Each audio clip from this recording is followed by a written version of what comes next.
గురుగారు నమస్కారం. నమస్కారం.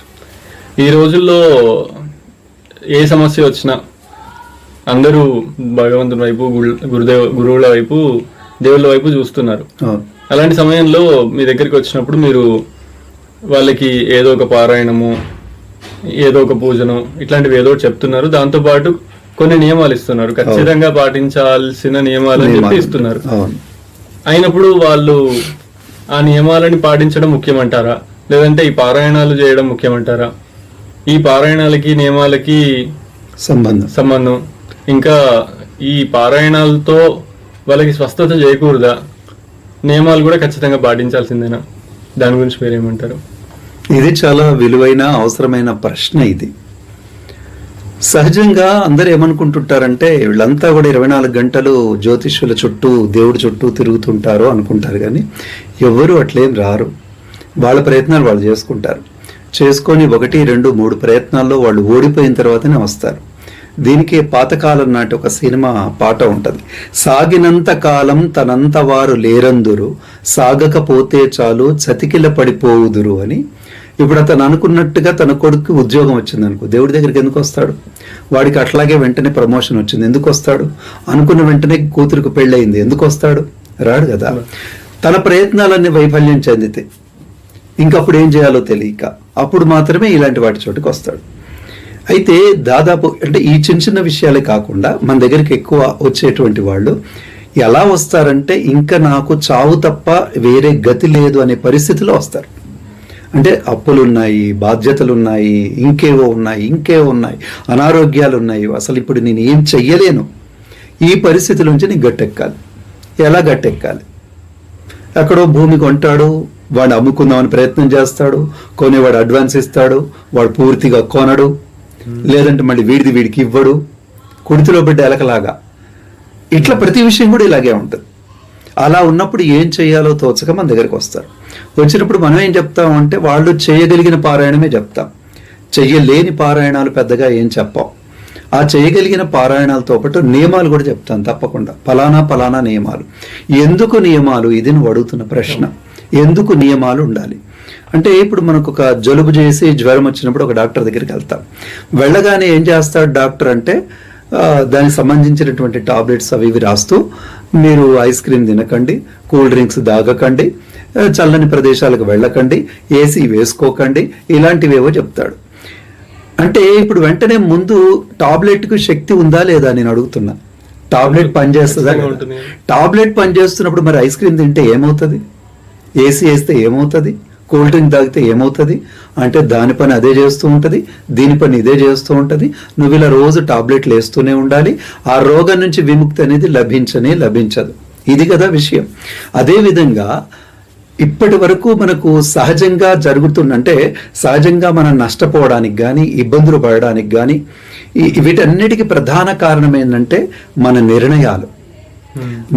అంటే ఒక తప్పుడు నిర్ణయం తీసుకోవడం వల్లనో, ఓ తప్పుడు ఆలోచన చేయడం వల్లనో, లేదంటే సక్రమంగా చూసుకోకుండా, ఓ ల్యాండ్ విషయంలో అతను సక్రమంగా చూసుకోలేదు, ఓ పెళ్లి సంబంధం విషయంలో అతను చేయాల్సినంత విచారణ చేయలేదు, పోయి గబుక్కున అతను గోతిలో పడినటువంటి పరిస్థితి అయింది. అట్లా మన బుద్ధి, మనకుండేటువంటి నిర్ణయాత్మక శక్తి, అప్పుడు చుట్టుపక్కల ఉన్నటువంటి పరిస్థితులు, ఇవన్నీ కల్పించి మనల్ని మనకే తెలియకుండా ఒక సమస్యలోకి నెట్టేస్తున్నాయి. ఇప్పుడు మారాల్సింది ఏంటి? పరిస్థితి మారాలి. పరిస్థితి మారాలంటే ఏం కావాలి? నీ బుద్ధి మారాలి, నీ ఆలోచన మారాలి, నీ వ్యవహారం మారాలి. ముందుగా నేను అనేది ఏంటంటే, దీంట్లో నీ తప్పిదం ఉంది అనేటువంటి విషయం నీకు తెలియాలి. నీ చొక్కా మీద మరక ఉందని గమనిస్తేనే, అవతల వాడి చెప్పినప్పుడు నువ్వు ఒప్పుకుంటేనే దాన్ని ఉతుక్కుంటావు, చొక్కా తెల్లగవుద్ది. అదేవిధంగా నీ సమస్యలకు నువ్వెంత కారణం అనేది ముందు నీకు తెలియాలి. సరే, మిగిలిన కారణాలు బోల్డని ఉండొచ్చు, కాక తెలిసి తెలియకుండా జరిగేటువంటి కారణాలు బోల్డని ఉంటాయి. కానీ నిజంగా నువ్వెంత కారణం అనేది తెలియదుగా. నువ్వెంత కారణమై ఉన్నావో దాన్ని తప్పకుండా సరిదిద్దుకోవాల్సిందిగా. దాన్ని సరిదిద్దుకోవాలంటే తప్పకుండా నువ్వు ఒక దగ్గర కుదురుగా కూర్చొని ఆలోచించుకోవాలి. అలాంటి ఆలోచన చేయాల్సిన పరిస్థితి ఎప్పుడు వస్తుందంటే, నీ ఆహార వ్యవహారాలు మారినప్పుడు వస్తుంది. నీ మట్టుకు నువ్వు తింటూ, నీ మట్టుకు నువ్వు తాగుతూ, యథావిధిగా ఇదివరకు చేసినట్టుగానే ఏదో గబగబా ఫోన్లో మాట్లాడుతూ, ఒక 2 అగరబత్తులు పెట్టేసి ఫోన్లో మాట్లాడుతూ చాలీసా వినో చేసేస్తావు. నేను చేశాను అంటే అసలు నీకు ఆ రియలైజేషన్ జరగదు. ముందు జరగాల్సింది రియలైజేషన్. ఎప్పుడైతే నీకు రియలైజేషన్ జరుగుతుందో ఒక్కొక్క అడుగు ఎక్కడెక్కడైతే నువ్వు తప్పుగా పడ్డావో లేదా ఎక్కడెక్కడైతే మోసపోయావో ఎవరెవరినైతే నువ్వు నమ్మి అనవసరంగా ఇబ్బందులు పడ్డావో వాటన్నిటి నుంచి వెనక్కి రావడం జరుగుతూ ఉంటుంది. కాబట్టి ఆలోచించుకునే సమయం కావాలి ఆ వ్యక్తికి. నువ్వు ప్రదక్షిణ చేస్తున్నప్పుడు నీ ఆలోచన విధానం వేరే ఉంటుంది. నువ్వు కూర్చొని ఆలోచించేటప్పుడు నీ ఆలోచన విధానం వేరే ఉంటుంది. తెల్లవారుజామున లేచి నువ్వు కూర్చొని సూర్యోదయం లోపల పూజ చేస్తే నీ ఆలోచన విధానం వేరే ఉంటుంది. ఇట్లా నువ్వు ప్రతీది కూడా నీ ఆహార నియమాలు, నీ ఆహార విధానం మార్చుకుంటే నీ ఆలోచన విధానం మారుతుంది. వీటన్నిటికంటే ఇంకొక ముఖ్యమైన విషయం చెప్తా. ఉదాహరణకి ఒక అడవి తగలబడుతుంది అనుకుందాం. ఒక అడవి తగలబడితే జంతువులన్నీ పారిపోతున్నాయి. దాంట్లో పులి కూడా పారిపోతుంది, మిగిలిన జంతువులన్నీ పారిపోతున్నాయి. అక్కడ మంచిగా జింక, బాగా మంచి ఒక గున్న ఏనుగు పిల్ల, ఇవన్నీ కూడా పారిపోతున్నాయి. పులి కూడా పారిపోతుంది. ఆ సమయంలో పులి నాకు ఒక జింక దొరికింది అని ఆహారంగా దాన్ని తీసుకుంటుందా, లేదంటే ఒక గున్న ఏనుగు మీద పడి దాన్ని ఆహారంగా తింటుందా? అది కూడా ప్రాణాల నుంచి రక్షించుకోవడానికి ప్రయత్నం చేస్తుందా? పరిగెడుతుంది, అది కూడా ప్రాణాల నుంచి. అంతేగాని ఒక జింక పిల్లను లేదంటే ఏనుగు పిల్లను గబుక్కు దొరికింది కదా ముందైతే తినేద్దామని మాత్రం ప్రయత్నం చెయ్యదు. నేనేమంటున్నా అంటే నీ కష్టాలన్నీ కూడా అడవి తగలబడేటంత భయంకరమైనవి అయ్యుంటేనే కదా నువ్వు వస్తావు, లేకపోతే రానే రావు కదా.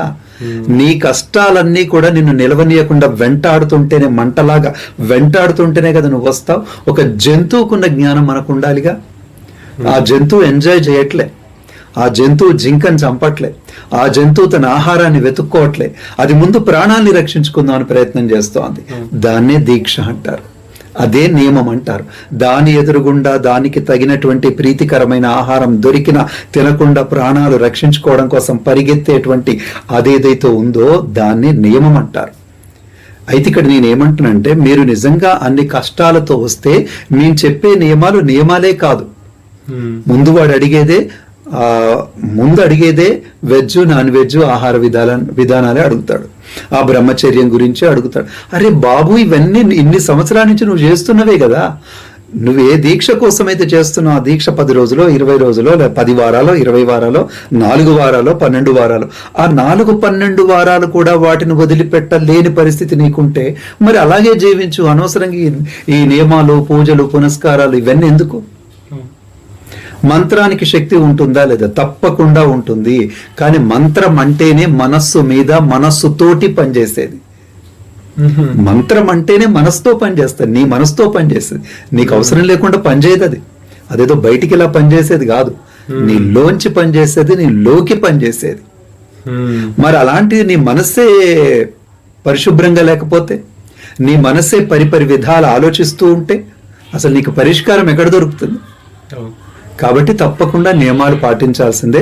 నియమాలు పాటించకుండా కేవలం మంత్రశక్తితోనో దాంతో దీంతో ఏదో హఠో పని చేస్తా అనుకోవడం అదేదైతే ఉంటుందో సోమరిపోతుతనం అంటారు. నేనే అప్లికేషన్ నింపను, నేను హాల్ టికెట్ నెంబర్ వెయ్యను, కానీ నేను పాస్ అవ్వాలి.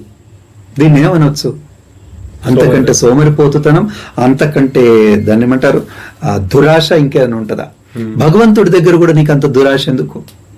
ఆయన దగ్గర కూడా నువ్వు ఒక నియమంగా ఉండలేకపోతే ఇంకెక్కడ ఉంటావు అసలు జీవితంలో? కాబట్టి తప్పకుండా నియమాలు పాటించాల్సిందే. అంటే నీ సమస్య ఎంత కఠినమైతే నీ నియమాలు అంతకు మించిన కఠినంగా ఉండాలి. తాడో పేడో తేల్చుకోవాలి కదా సమస్యతోటి. కాబట్టి అంత కఠినమైన నియమాలు పాటించాల్సిందే.